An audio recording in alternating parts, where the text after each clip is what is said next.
അപ്പോൾ ഇന്ന് നമുക്കൊരു സൂപ്പ് ഉണ്ടാക്കി നോക്കിയാലോ. ബീഫും മുട്ടയും വെജിറ്റബിൾസൊക്കെ വെച്ചിട്ട് നല്ലൊരു അടിപൊളി സൂപ്പ്.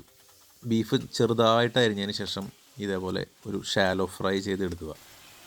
അതിലേക്ക് ഈ ചതച്ച ഇഞ്ചിയും വെളുത്തുള്ളിയും ഇട്ട് നല്ല പോലെ ഫ്രൈ ചെയ്യുന്ന ഏകദേശം ആ അവസ്ഥയിലാക്കി എടുക്കുക.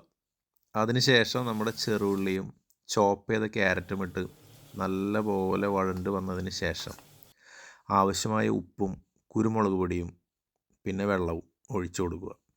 നമ്മുടെ സൂപ്പിൻ്റെ മെയിൻ ഒരു സംഭവം എന്ന് പറഞ്ഞാൽ സീസണിങ് ആണ്. സീസണിങ് കറക്റ്റ് അല്ല എന്നുണ്ടെങ്കിൽ സൂപ്പൊക്കെ ഫ്ലോപ്പാവും. പിന്നെ വെജിറ്റബിൾസ് ആയിട്ട് ഞാനിവിടെ ആഡ് ചെയ്യുന്നത് ബ്രോക്കളിയും മഷ്റൂമാണ്. അതിൻ്റെ ഇട്ട് കൊടുത്തതിന് ശേഷം നമുക്ക് കോൺ സ്റ്റാർച്ചും ഒഴിച്ചു കൊടുക്കുക. പ്രത്യേകം ശ്രദ്ധിക്കണം, വെജിറ്റബിൾസ് ഓവർ കുക്ക്ഡ് ആക്കി കഴിഞ്ഞാൽ സൂപ്പിൻ്റെ ആ ക്രഞ്ചിനെസ് പോവും, പിന്നെ ഒരു ടേസ്റ്റ് ഉണ്ടാവില്ല. പിന്നെ ഒരു മുട്ടയെടുത്ത് നല്ലപോലെ ബീറ്റ് ചെയ്ത് ഇതേപോലെ സ്ട്രെയിനർ വഴി സൂപ്പിലേക്ക് ഒഴിച്ച് കൊടുത്തു കഴിഞ്ഞാൽ എല്ലാം സ്പ്ലിറ്റായിട്ട് ഈ കാണുന്ന പോലെ നല്ല ഭംഗിയിൽ സൂപ്പിൽ കിടക്കുന്നത് നമുക്ക് കാണാം. അപ്പോൾ അതെല്ലാം ഒന്ന് തിളപ്പിച്ച് സൂപ്പ് ആവശ്യാനുസരണം തിക്കാക്കിയതിന് ശേഷം നമുക്ക് സെർവ് ചെയ്യാവുന്നതാണ്.